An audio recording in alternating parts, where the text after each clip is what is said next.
Vítam vás v podcaste Ministerstva spravodlivosti. Dnešnou témou bude novela zákona o sudcoch a prisediacich. V štúdiu už medzi nami vítam ministra spravodlivosti Borisa Suska. Pán minister, vítajte.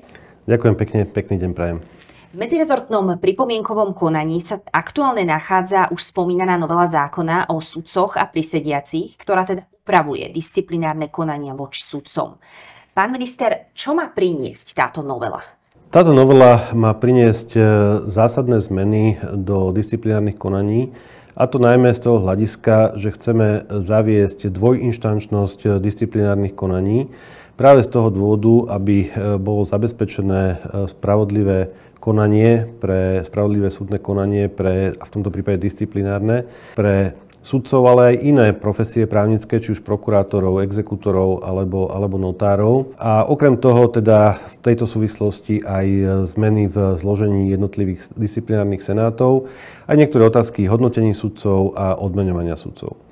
Za najdôležitejšie však považujeme najmä zavedenie dvojinštančnosti disciplinárneho konania práve z hľadiska práva na zachovanie alebo na práva na súdnu ochranu, čo odporúča aj Benátska komisia a čo vyplýva aj z judikatúry Ústavného súdu.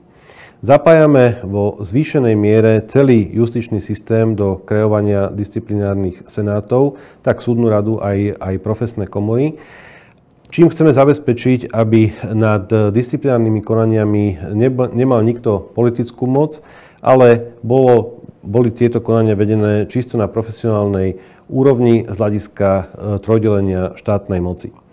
Počúvame dnes od opozície, že chceme, aby kontrolu nad disciplinárnymi konaniami mala hlavne súdna rada.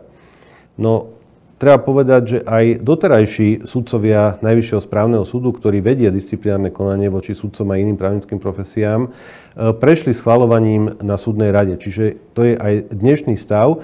My tu chceme posilniť práve ten prvok nezávislosti súdnej moci aj jednotlivých ďalších právnických profesí, ktorí budú nominovať do tej databázy prisediacich do disciplinárnych senátov svojich zástupcov, ale za predpokladu určitých kritérií, napríklad 10-ročnej praxe, ktorou by mali prejsť, respektíve nebudú to ľudia, ktorí budú kdekoľvek z praxe, ale budú to napríklad vo vzťahu k sudcom, to budú môcť byť sudcovia aj iných súdov ako samotného Najvyššieho správneho súdu.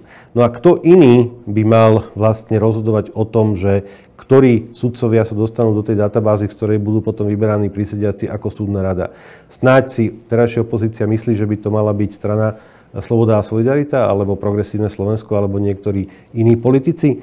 My si myslíme, že z hľadiska zachovania nezávislosti súdnej moci to určite súdna rada ako najvyšší ústavný orgán sudcovskej legitimity má byť práve ona, pretože nie je tu iný takýto orgán, ktorý by bol kompetentnejší o tomto rozhodnúť. Prečo sa ale teda ide práve do zmeny v zložení senátov? Ide sa práve preto, že zavádzame tento dvojinštančný proces v rámci disciplinárneho konania, aby každý takýto, či už sudca alebo iný právnik, ktorý bude predmetom disciplinárneho konania, mal právo sa odvolať voči prvostupňovému rozhodnutiu. To je vlastne tá dvojinštančnosť toho konania. Práve za tým účelom, aby bolo zabezpečené právo na súdnu ochranu. A chceme do toho zaviesť alebo zapojiť celý justičný systém. Treba sa vrátiť späť a opýtať sa pani exministerky Kolíkovej, ako vlastne vznikal Najvyšší správny súd a ako bol obsadzovaný jednotlivými sudcami.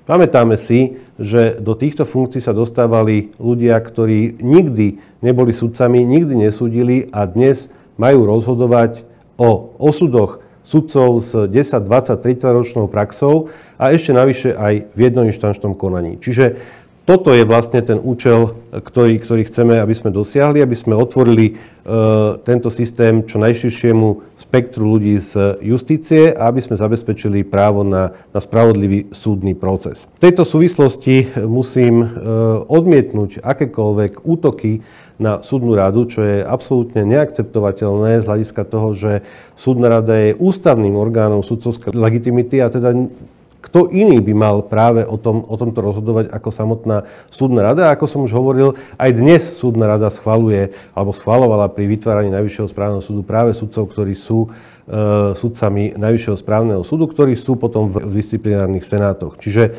v tejto súvislosti to absolútne odmietam ako neakceptovateľný politický útok na tento orgán. A ja sa veľmi čudujem všetkým liberálnym médiám, ktorí sa pozastavujú nad týmto, ale nad tým, že pani exministerka Kolíková chcela sama navrhovať členov disciplinárnych senátov ako ministerka spravodlivosti, teda mať absolútnu politickú kontrolu, nad tým sa žiadne médiá v čase, keď takéto niečo navrhovala, nepozastavovala. Čiže z tohto hľadiska my máme iné mentálne nastavenie, ako mala mentálne nastavenie naša opozícia a kričí len preto, lebo im berieme ich hračku, ktorú si sami vytvorili na to, aby mohli mať kladivo na sudcov, aby mohli ovplyvňovať prostredníctvom svojich nominácií a jednoinštančného konania tieto disciplinárne konania voči sudcom, ale aj iným profesiám, ako som hovoril. My tým, že rozširujeme ten okruh subjektov, ktorí budú do toho zapojení, pretože tam budú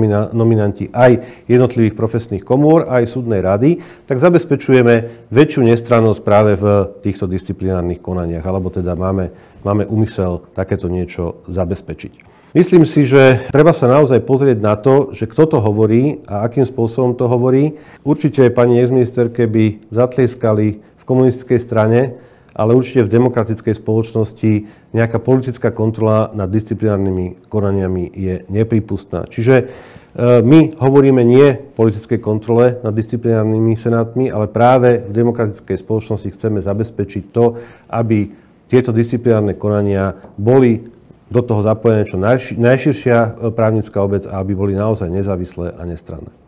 Prečo ale tiež navrhujete, aby hodnotenia sudcov neboli verejné?